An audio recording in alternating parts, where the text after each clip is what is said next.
folks an idea of the different kinds of plants that we have in here. These are, for the most part, either bonsai or pre-bonsai. And of those bonsai, they're mostly some form of ficus. So this is a Ficus Bergdavii. A lot of these you've seen in my videos from before. Green mountain ficus, willow leaf ficus, Ficus microcarpa. If you're looking at some of my ficus here, it's like, oh yeah, I got no leaves on them. They look half dead. I defoliate them, so it actually helps bring back better ramification and better branch structure. That's a narrow leaf buttonwood, or card sound is what they call it, pre-bonsai, and this is a regular green leaf buttonwood. You can see the difference in the leaves. This is the narrow leaf buttonwood, and this here is the regular buttonwood. We have strangler figs, some more Ficus microcarpa, some more Ficus microcarpa over a statue. Defoliated Ficus microcarpa. I did a YouTube video on this one. You can go back and look. It's been a couple weeks and that's coming back really, really good. This is that Cascade Ficus microcarpa that I did. This is the Ficus microcarpa banyan style I did for my YouTube videos. That was like a week and a half ago, I think, when I did that. We repotted it, totally defoliated it, and look at the leaves that are coming back. It's great. That's a Ficus bengalensis. I grew this one from seed, along with another one that's right there. Well, that needs a repot. Tons of Tillandsia, tons of same thing as air plants. Dwarf jade, or speck boom, or elephant bush, whatever you want to call it. It's Portulacaria afra. Another Ficus Bergdavii there. This here is a baobab. So I'm not sure if anybody watches African savanna documentaries and stuff. You see the baobabs in Africa. So this is a baobab here. They go dormant in the winter, and this will bud back and leaf out in the probably next few weeks. Desert rose right there. There's a couple more desert rose back there actually. Another dwarf jade. Tillandsia xerographica. There's a Cascade. Green mountain ficus. Another Ficus, willow leaf ficus. Another strangler fig there. This is a big Brazilian rain tree that I'm growing out to get a thicker trunk down there. And just some more trees all over the place. I have these huge dwarf jades, and about 3 of them that I'm looking to one day make these into really cool bonsai. So they got nice thick trunks. So I'm growing them out.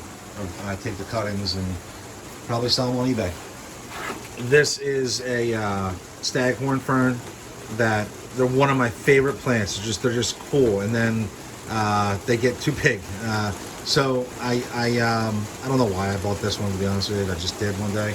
But what I do is I usually mount them on a piece of wood, and then you hang it on the wall.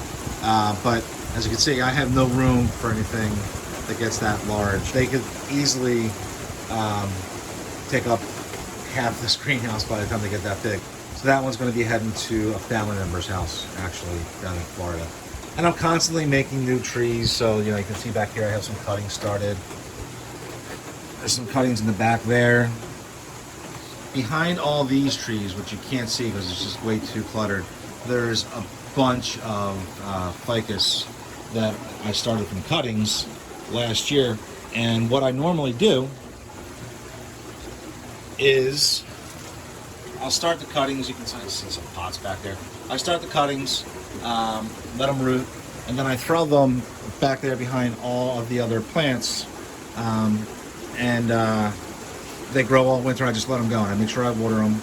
They do fine. So it's always a surprise when I go to pull all this stuff out in the summertime and put it outside to see actually what made it and what didn't. And there's my son pointing out that they're doing their thing. Yeah. Can't stop, won't stop. In the tub here I have some mangroves. In here I got this one here, and there's a couple more way back there. Really interested to see how this looks when I pull all this out. Maybe I'll do a YouTube video on when I pull everything out of the greenhouse. The garden, the succulent garden that I have here, I might get rid of those aloes because they're neat to look at, but they're taking up real estate. So I might get rid of them. I have a little, I'm not sure if it's a pumpkin or a squash, starting in a pot there. from a seedling that we found growing on the floor here from some pumpkin and squash we gave the tortoises. So, put it in there and we'll see what happens. That Apuntia, that prickly pear, I might get rid of that because I'm starting other prickly pear in pots that are spineless. This one is not spineless. I don't know how good you can see it, but you can see little spines coming off the edge. They don't hurt, but they're really, really, really annoying. And I want something that's spineless, so I want to feed the tortoises. Not so much them, they can deal with the spines, but for me, I don't feel like getting the spines in my hands. We have hibiscus in here that I pulled in from last year that I kept outside for the for the tortoises, not turtles. Some bougainvillea right there. You can see their flowers. He's getting dripped on. I have to fix the leak somewhere. You know, it's a greenhouse, right? Yes. It's okay for drips as long as it doesn't drip on top of electricity. Cool thing about ficus, and I said this in a bunch of my other YouTube videos, you can really do what you got to do. So this one got totally defoliated. I think this was about a week ago, and I'm not sure if I did a video on this one. I don't think I did. But look how great it's budding back. This is 1 week, so that was just branches, and it's really budding back, really, really, really great. I might have put this one on Instagram. I'm not sure if I did a video on it. Then down there I got all my junk. So my toolbox, some bonsai soil, trash bag, starting some seeds down there. If you rub a redfoot's neck, like bumpies, they stay there, so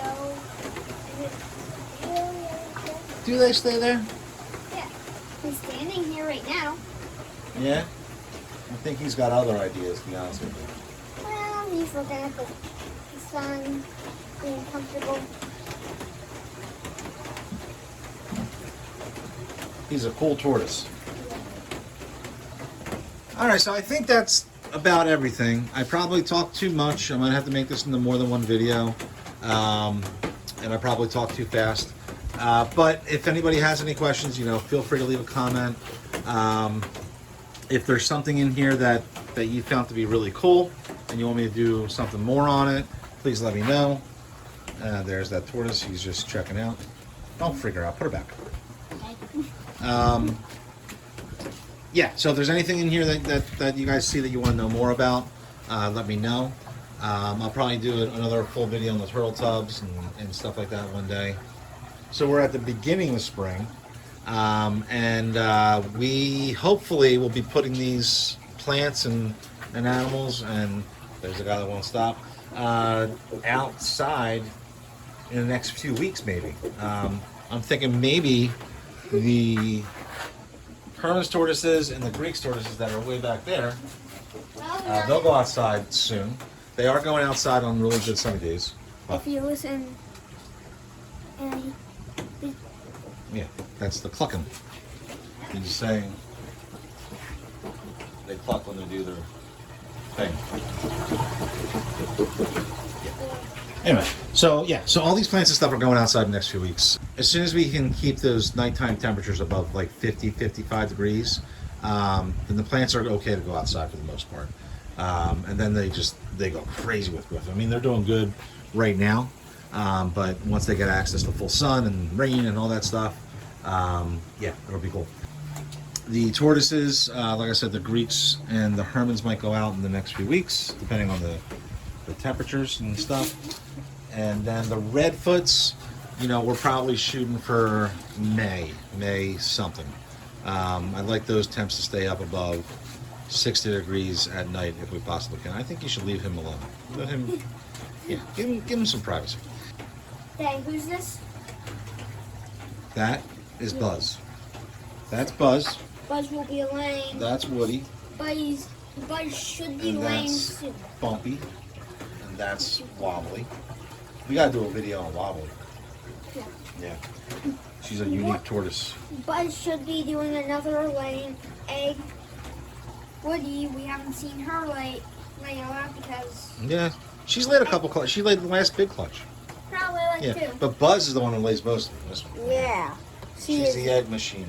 And also the eating machine. Yeah, the eating machine. And Wobbly, she has a big beak. Yeah. If you look at her, she has a really does. big beak. She sure does. And her head color, that is good.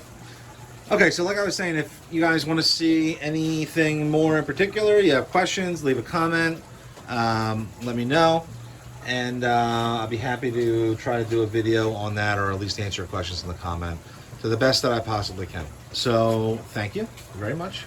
Really appreciate you guys watching. Hopefully we'll be able to do more videos on this soon, and we'll see you soon. Please leave a comment below. And what? Leave a comment below. And like and subscribe, right? Yeah. Yeah. All right. Thanks. Bye.